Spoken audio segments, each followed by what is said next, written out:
Kesorotan lain, Saudara, Koalisi Masyarakat Sipil mendesak Presiden Prabowo Subianto untuk segera menerbitkan peraturan pemerintah pengganti undang-undang atau Perpu atas KUHP yang baru disahkan.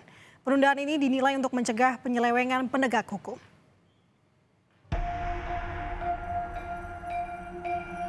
Polemik masih menyertai pengesahan RUU Kitab Undang-Undang Hukum Acara Pidana atau KUHP oleh DPR.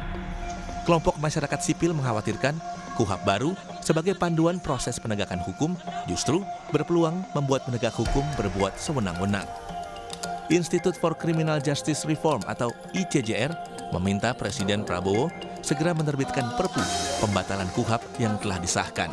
Dengan mekanisme penundaan sendiri yang kami dorong adalah untuk Presiden Prabowo menerbitkan peraturan pemerintah pengganti undang-undang atau Perpu yang mana ini Presiden Prabowo bisa menyuarakan untuk menunda keberlakuan dari KUHP dan membahas ulang KUHP. Nah, ini sendiri sebenarnya di penundaan keberlakuan undang-undang itu pernah dilakukan. Ada presidennya yang terjadi di Indonesia gitu. Misalnya waktu tahun 2005 di mana Presiden pernah menerbitkan Perpu terkait dengan penundaan keberlakuan Undang-Undang Nomor 2 Tahun 2004 tentang penyelesaian hubungan industrial.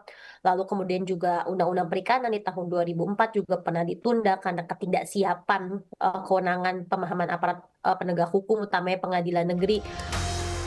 Desakan sama juga disampaikan Yayasan Lembaga Bantuan Hukum Indonesia, YLBHI. Ketua YLBHI, Muhammad Isnur bilang, penerbitan Perpu menjadi langkah konstitusional yang harus dilakukan guna mencegah kekacauan hukum.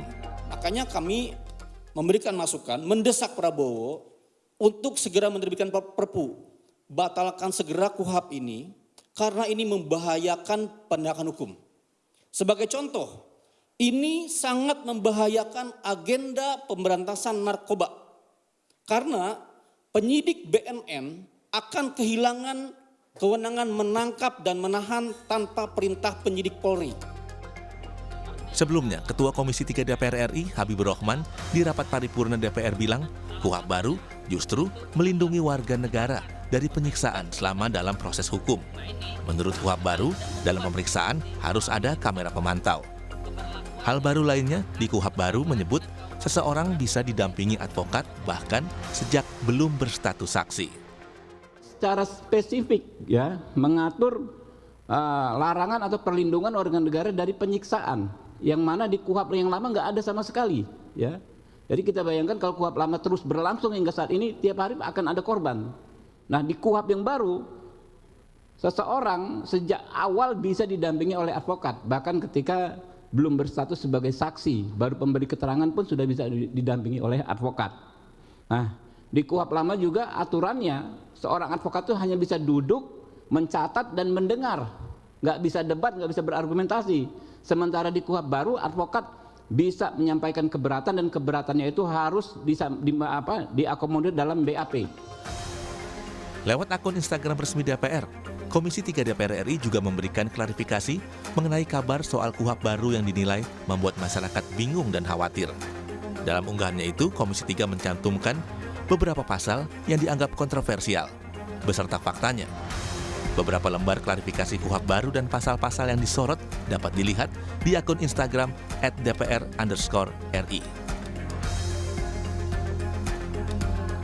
Sementara itu, Menteri Hukum Supratman Andi Aktas menegaskan tidak ada pasal bermasalah dalam KUHP atau Kitab Undang-Undang Hukum Acara Pidana baru yang akan berlaku pada 2 Januari 2026. Kata Menteri Hukum, seluruh proses penyusunan regulasi baik KUHP dan KUHP diarahkan untuk memperkuat perlindungan hukum serta hak asasi manusia. Secara umum, KUHP yang baru kemarin kita sahkan, intinya dua. Satu, komitmen perlindungan terhadap hak asasi manusia. Sebuah reformasi yang kita lakukan. Tujuannya adalah, tapi yang paling inti, KUHP ini itu sejalan dengan KUHP kita, yakni restoratif justice. KUHP baru kini jadi perhatian publik dan berharap kepastian hukum dapat menjamin keadilan, melindungi hak warga, dan mencegah penyelewengan kekuasaan penegak hukum. Tim Liputan, Kompas TV.